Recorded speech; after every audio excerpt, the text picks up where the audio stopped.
வணக்கம், welcome back to chef Deena's kitchen. இன்றைக்கி நம்ம கிச்சனில் பார்க்க போது அதிரசம். தீபாவளினா அதிரசம்னா அந்த காலத்தில் எந்த ஒரு ஃபங்க்ஷன் இருந்தாலும், அதாவது கல்யாணமாக இருக்கட்டும், இல்லை வீட்டில் ஒரு சின்ன சின்ன ஃபங்க்ஷனாக இருக்கட்டும், அதிரசம் பண்ணுவாங்க. ஏன் கேட்டிங்கன்னா, நம்ம வீட்டில் இருக்க இந்த பச்சை அரிசியும் வெள்ளத்தை போட்டு ஈஸியாக பண்ணுற ப்ரிப்பரேஷன் இதுதான். இந்த ஈஸினா குக் பண்ணுறதுல சொல்ல, நம்ம வீட்டில் ஈஸியாக கிடைக்கிற பொருளை வச்சு பண்ணுற பொருள் தான் அதிரசம்.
ஸோ இன்றைக்கி இந்த அதிரசம் எப்படி பண்ணுறது, இந்த அதிரசம் பண்ணும்போது கரெக்டாக அந்த வெள்ளை பாவு எப்படி எடுக்கிறது, அதே டைமில் அந்த பச்சரிசி மாவு ஊற வச்சு எந்த டைமில் அரைக்கணும், எந்த டைமில் அரைக்கக்கூடாது சொல்லிட்டு தெளிவாக வீடியோவில் கொடுத்துருக்கேன். கண்டிப்பாக ட்ரை பண்ணி பாருங்கள். நான் சொல்கிற மெத்தடில் பண்ணால் கண்டிப்பாக உங்கள் வீட்டில் பண்ண முடியும். அந்தளவுக்கு ஒரு சூப்பரான ரெசிபி அதிரசம். இந்த ரெசிபியை இந்த தீபாவளிக்கு பண்ணி நீங்கள் வீட்டில் அசத்துங்க. இப்போ இந்த ரெசிபிக்கு தேவையான பொருட்கள் பார்த்துலாம். அதுக்கு முன்னாடி நம்ம சேனலில் நிறைய பேர் வீடியோ பார்த்து வீட்டில் ட்ரை பண்ணுற சொல்கிறாங்க. இதுலேயும் இன்னும் கொஞ்சம் டவுட் எதுனா இருந்ததுன்னா நீங்கள் நேராக கூகுள் போங்க. கூகுளில் போய்ட்டு www.chefdeenacooks.com டைப் பண்ணுங்கள். என்னோடய வெப்சைட் ஓப்பன் ஆகும். உங்களுக்கு தேவையான ரெசிபியை நீங்கள் டைப் பண்ணினா ஃபோட்டோ ப்ளஸ் எக்ஸ்ப்ளனேஷனும் உங்களுக்கு தெளிவாக கொடுத்துருப்பேன். அதிரசம் தேவையான பொருட்கள்: பச்சரிசி 350 கிராம், வெல்லம் 3 கிராம், ஏலக்காய் பவுடர் 1/4 டீஸ்பூன், சுக்கு பவுடர் 1/4 டீஸ்பூன், எண்ணெய் ஃப்ரை பண்ணுறதுக்கு தேவையான அளவு, நெய் 2 டேபிள் ஸ்பூன். இதாங்க இந்த ரெசிபிக்கு தேவையான பொருட்கள். ஃபஸ்ட்டு நம்ம என்ன பண்ணுறோன்னா, இந்த பச்சரிசி ஊற வச்சு நல்லா வாஷ் பண்ணி அதுக்கப்புறம் காய வச்சு அரைக்க போகிறோம். இந்த பச்சரிசி நீங்கள் கடையில் வாங்கும்போது நல்ல குவாலிட்டி பச்சரிசிக்கு வாங்குங்க. பர்டிகுலராக மாவுக்கு யூஸ் பண்ணுற பச்சரிசியாக கேட்டு வாங்குங்க. இந்த பச்சரிசியை நம்ம என்ன பண்ணுறோன்னா, தேவையான அளவுக்கு தண்ணி ஊற்றி 2 மணி நேரம் நல்லா ஊற வச்சுருங்க.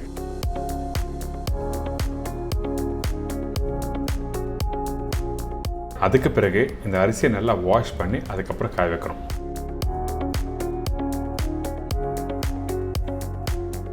இப்போ பாருங்கள், இந்த அரிசியை நல்லா வாஷ் பண்ணி எடுத்து வச்சுருக்கேன். அதாவது 2 மணி நேரம் கழித்து வாஷ் பண்ணி எடுத்து வச்சுருக்கேன்னு சொல்ல வரேன். இதுக்கு பிறகு நம்ம என்ன பண்ணுறோன்னா, இதை காய வைக்க போகிறோம். இந்த மாதிரி ஒரு காட்டன் துணி எடுத்துக்கோங்க. அந்த துணிக்கு மேலே இந்த அரிசியை போட்டு நல்லா காய வைக்கிறோம். அதாவது உங்கள் வீட்டில் ஃபேன் இருக்குல்ல, ஃபேனுக்கு கீழே காய வச்சுன்னா போதும். இது காய வைக்கிற பக்குவம் என்ன கேட்டிங்கன்னா, ஒரு 80% 85% காய வச்சா மட்டுமே போதும். மீதி 15% கொஞ்சம் ஈரப்பதம் இருக்கணும். நல்லா காய வச்சு ட்ரை ஆன பிறகு மாவு அரைச்சிங்கன்னா உங்களுக்கு கரெக்டான பக்குவம் கிடைக்காது. அதனால தான் 85% அளவுக்கு காய்ஞ்சால் மட்டுமே போதும். கையில் எடுத்திங்கன்னா இந்த மாதிரி உடஞ்சி வரணும். இப்போது இந்த மாவு மிஷினில் அரைச்சி எடுத்துன்னு வச்சுருக்கேன். இதே நீங்கள் வீட்டில் மிக்சியில் அரைக்கலாமா கேட்டிங்கன்னா கண்டிப்பாக அரைக்கலாம். அரைச்சி நல்லா ஜலிச்சுட்டு அதுக்கப்புறம் யூஸ் பண்ணுங்கள். இதுக்கு பிறகு மாவு கையில் எடுத்து பார்த்தீங்கன்னா கொஞ்சம் ஈரத்தன்மை இருக்கணும். அப்போ தான் உங்களுக்கு கரெக்டான பக்குவம் வரும். வெள்ளத்தில் போட்டு மிக்ஸ் பண்ணி அடுத்த நாள் குக் பண்ணுறதுக்கு கரெக்டாக இருக்கும். இப்போ மாவு ரெடி ஆகிடுச்சா? இதுக்கப்புறம் இந்த வெள்ளைப்பாவு எடுக்க போகிறோம். இதில் கரெக்டாக ஒரு 100லேருந்து 120 ml தண்ணி ஊற்றுங்க. அதாவது 1/4 டம்ளர் அளவுக்கு தண்ணி ஊற்றினா மட்டுமே போதும். இப்போது நான் கட் பண்ணி வச்சுருக்கேன் இந்த வெல்லம் நீங்கள் கடையில் வாங்கும்போது கேட்டு வாங்க. நல்ல குவாலிட்டி வெல்லமாக இருக்கணும். அது மட்டும் இல்லை, பாவுக்கு யூஸ் பண்ணுற வெல்லமாக இருக்கணும். சில பேர் ரெகுலராக யூஸ் பண்ணுற அந்த வெல்லத்தை வாங்கி இதில் அதிரசம் பண்ணுவாங்க. சம்டைம் வராது. அதனால பாவுக்காக எடுக்கிற இந்த வெல்லத்தை எடுத்து யூஸ் பண்ணால் ரொம்ப நல்லாயிருக்கும். இப்போது நம்ம என்ன பண்ணுறோன்னா, இந்த வெல்லத்தை கொஞ்சம் லைட்டாக கரைஞ்சி வர டைமில் ஸ்டெயின் பண்ணுறேன். சில வெள்ளத்தில் பார்த்தீங்கன்னா கண்டிப்பாக மண் இருக்கும். அதனால தான் ஸ்டெயின் பண்ணிவிட்டு யூஸ் பண்ண சொல்கிறேன். நான் யூஸ் பண்ணுறது நல்ல குவாலிட்டி வெல்லம். அதனால் நான் ஸ்டெயின் பண்ணாமல் அப்படியே ப்ரிப்பரேஷன் ஸ்டார்ட் பண்ணுறோம். இதுக்கு பிறகு நம்ம என்ன பண்ணுறோன்னா, இந்த வெள்ளத்தை நல்லா குக் பண்ண ஆரம்பிக்கிறோம். குக் பண்ணுற பக்கம் என்ன கேட்டால் 1லேருந்து 1.25 கம்பி பண்ண அளவுக்கு நம்ம குக் பண்ண போகிறோம். அதுக்கு முன்னாடி கொஞ்சம் ஏலக்காய் பவுடர், சுக்கு பவுடர் போட்டு நல்லா மிக்ஸ் பண்ணுங்கள். அதிரசத்துக்கு சுக்கு பவுடர் ரொம்ப இம்பார்ட்டன்ட். அதே டைமில் ஏலக்காய் பவுடர் வாசனைக்காக ரொம்ப இம்பார்ட்டன்ட். குவான்டிட்டி அதிகமாக பண்ணுறீங்கன்னா அந்த டைமில் ஏலக்காய் பவுடர் இன்னும் ஒரு 1/4 டீஸ்பூன் எக்ஸ்ட்ரா சேர்த்துக்கலாம். ஒன்றும் தவறு எதுவுமே இல்லை. இப்போ நல்லா மிக்ஸ் பண்ணுறேங்க.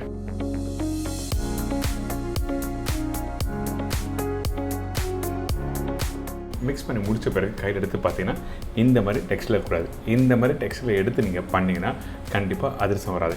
இதுக்கு அடுத்த ஸ்டேஜில் எடுத்து காமிங்கன்னா அதுதான் கரெக்டான பக்குவம். இப்போது இந்த வெல்லம் பார்த்தீங்கன்னா நல்லா கொதிச்சு வருதா, இந்த மாதிரி நல்லா நுர வரும். அந்த டைமில் நீங்கள் கரண்டியை எடுத்து இந்த மாதிரி செக் பண்ணி பார்க்கலாம்.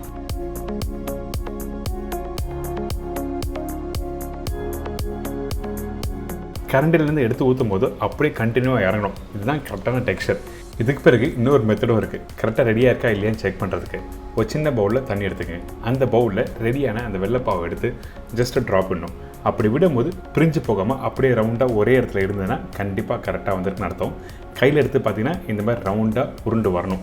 இதுதான் கரெக்டான டெக்ஸ்சர் வெல்லம் சிரப்பு ரெடி பண்ணுறதுக்கு. இதுக்கு பிறகு நம்ம என்ன பண்ணுறோம், ஏற்கனவே அரைச்சி ரெடி பண்ணி வச்சுருக்கேன் அந்த மாவை கொஞ்சம் கொஞ்சமாக போட்டு நல்லா மிக்ஸ் பண்ணுறோம். ஒரே டைமில் மாவை போட்டு மிக்ஸ் பண்ணால் உங்களுக்கு கஷ்டமாக இருக்கும் மிக்ஸ் பண்ணுறதுக்கு. அதனால தான் கொஞ்சம் கொஞ்சமாக போட்டு நல்லா மிக்ஸ் பண்ண ஆரம்பிங்க. அதே டைமில் உங்களோட அடுப்பு ஸ்லோ ஃப்ளேமில் வச்சுருக்கணும். இதுக்கு பிறகு மாவு நல்லா மிக்ஸ் பண்ணுங்கள். எல்லா பகுதியும் நல்லா ஒன்றா சேர்த்து மிக்ஸ் பண்ணி எடுத்தால் தான் உங்களுக்கு கரெக்டான டெக்ஸ்சர் வரும். நான் சொன்ன குவான்டிட்டிக்கு கரெக்டாக பண்ணுங்கள். அந்த வெள்ளைப்பாவு எப்படி எடுக்கிறது ரொம்ப இம்பார்ட்டன்ட். அதே டைமில் அரிசி மாவு எந்த டைமில் கரெக்டாக நீங்கள் பவுடர் பண்ணணும், இது ரெண்டுமே தெரிஞ்சால் மட்டுமே போதும் உங்களுக்கு சூப்பராக வீட்டில் அதிரசம் பண்ண முடியும். நீங்கள் ஃபஸ்ட் டைம் வீட்டில் பண்ணும்போது கொஞ்சம் கஷ்டமாக இருக்கும். ஒரு 2 3 வாட்டி பண்ணி பழகிட்டீங்கன்னா ரொம்ப ஈஸியாகிடும். அதிரசம் பண்ணுறது ரொம்ப பெரிய விஷயமே இல்லை.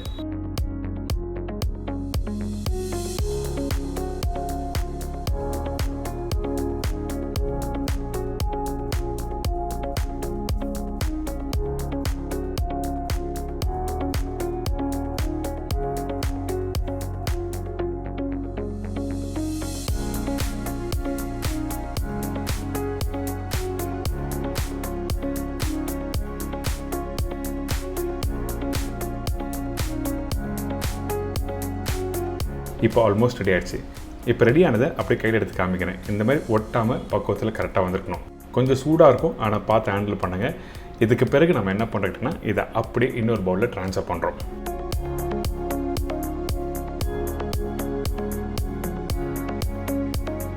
இந்த மாவு ரெடியான உடனே எடுத்து ஃப்ரை பண்ண போதில்லை, ஒரு நாள் விட்டு மறுநாள் ஃப்ரை பண்ண போகிறோம். இதுக்கு பிறகு நம்ம என்ன பண்ணுறோன்னா ரெடியான அதிரச மாவை ஒரு ஈவனாக செட் பண்ணுறோங்க. மேலே கொஞ்சம் ஆயில் அப்படி இல்லை கீ போடலாம். அந்த மாவு ட்ரை ஆகாமல் இருக்கணும். அதனால தான் இந்த மாதிரி லைட்டாக ஆயிலோ இல்லை கீயோ போட்டு செட் பண்ணி வச்சுன்னா கரெக்டாக இருக்கும். இதுக்கு பிறகு ஓவர் நைட்டில் அப்படியே விட்டுருங்க. எக்ஸாம்பிளுக்கு வந்து இன்றைக்கி நைட்டு ஒரு 8 மணிக்கு இந்த மாவு ரெடி ஆகுதுன்னா மறுநாள் மதியானம் 12 மணிக்கு மாவு எடுத்து நல்லா மிக்ஸ் பண்ணிட்டு ஃப்ரை பண்ணால் சூப்பராக வரும். இப்போ பார்த்தீங்களா இந்த மாதிரி மாவு நல்லா செட் ஆகி ரெடியாக இருக்கணும். கையில் தொடும்போது கொஞ்சம் அழுத்தமாக இருக்கும். ரொம்ப அழுத்தமாக இருந்ததுன்னா கொஞ்சம் லைட்டாக சுடு தண்ணி தெளித்து நீங்கள் மிக்ஸ் பண்ணலாம். வேணும்னா அதை ஆப்ஷனாக சொல்கிறேன்.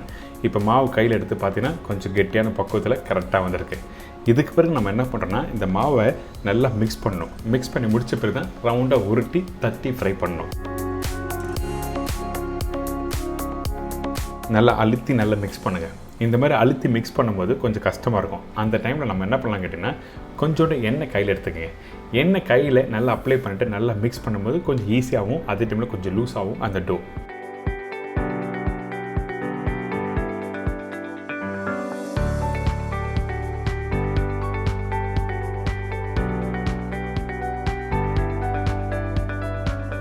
ஒரு 2 3 வாட்டி நல்லா மிக்ஸ் பண்ணால் கரெக்டான அந்த டோ ரெடி ஆகிடும். இப்போ ரெடி ஆகிடுச்சு. கையில் எடுத்து பார்த்தீங்கன்னா கொஞ்சம் எலசாக இருக்கணும். ரொம்ப லூஸாக இருந்ததுன்னா கண்டிப்பாக ஃப்ரை பண்ணும்போது பிரிஞ்சு வந்துடும். அதனால் கையில் எடுத்து ரவுண்டாக உருட்ட ஆரம்பிங்க. உருட்டின பிறகு இந்த மாதிரி தட்டுறோம். நம்மளோட பெரிய விரலை வச்சும் தட்டலாம். அப்படி இல்லைனா கீழே இலை பிளாஸ்டிக் பேப்பரை போட்டு நீங்கள் தட்ட ஆரம்பிக்கலாம். உங்களுக்கு எப்படி கம்ஃபர்ட் ஜோனில் இருக்கோ நீங்கள் மாற்றிக்கலாம்.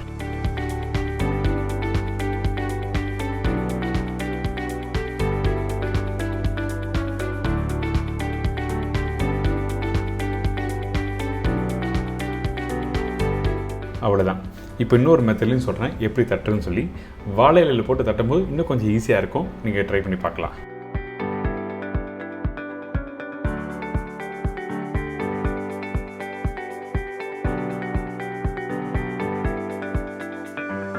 இப்போ கொஞ்சம் பெரிய சைஸில் ரவுண்டாக உருட்டி எடுத்திருக்கேன்.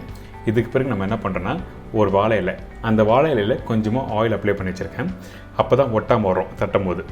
இப்போது நல்லா தட்டுங்க. அந்த கார்னர் பகுதியில் நல்லா மெலிசாக தட்டணும். ரொம்ப மெலிசாக இல்லை, கொஞ்சம் கனமாக இருக்கணும். நடுப்பகுதி கொஞ்சம் கெட்டியாக இருந்தால் ஒன்றும் தவறு எதுவுமே இல்லை. அப்போ தான் ஃப்ரை பண்ணும்போது அழகாக நல்லா வரும். இதுக்கு பிறகு எண்ணெயில் ஃப்ரை பண்ணும்போது எண்ணெய் நல்லா சூடாக இருக்கணும். சூடு இல்லாத எண்ணெயில் போட்டிங்கன்னா கண்டிப்பாக அதிரசம் நல்லா வராது. எண்ணெயில் போட்ட உடனே அப்படியே பொங்கி மேலே வரணும். அப்போ தான் கரெக்டான டெக்ஸ்சர் நல்லா வந்திருக்குன்னு அர்த்தம் மாவு. இப்போ 2 சைட்லையும் திருப்பி போட்டு ஃப்ரை பண்ணி எடுத்திங்கன்னா ரெடி.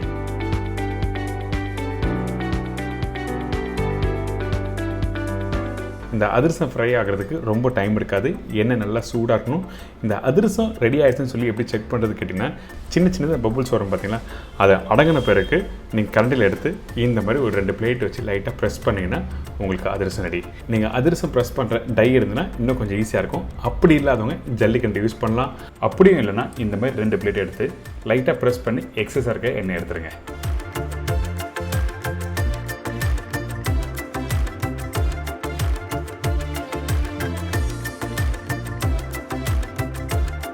இப்போ அதே மாதிரி இன்னொன்று ஃப்ரை பண்ணி காமிக்கிறேன். நான் திருப்பி ரிப்பீட் பண்ணுறேன் சொல்லி நினச்சிக்க வேண்டாம். இந்த அதிரசம் பண்ணும்போது 3 இம்பார்ட்டன்ட் விஷயத்தை நீங்கள் ஃபாலோ பண்ணணும். அரிசி எந்த அளவுக்கு கரெக்டாக பவுடராக அரைச்சிக்கணும், அதே டைமில் அந்த ஈரப்பதம் கரெக்டாக இருக்கணும். 2வது அந்த வெள்ளை சிறப்பு. 3வது ஒரு நாள் விட்டு அதுக்கப்புறம் மாவு நல்லா மிக்ஸ் பண்ணிவிட்டு ஃப்ரை பண்ணினா இந்த மாதிரி இருக்கும். அதே டைமில் அந்த எண்ணெய் நல்லா சூடாக இருக்கணும். சரிங்களா?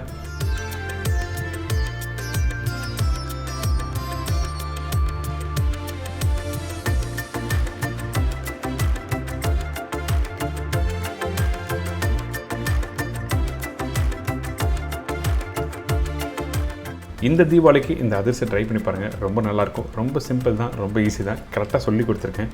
கரெக்டாக புரிஞ்சுட்டு நீங்கள் வீட்டில் பண்ணால் ஒரு சூப்பரான அதிரசம் அடி என்ஜாய் பண்ணுங்கள்.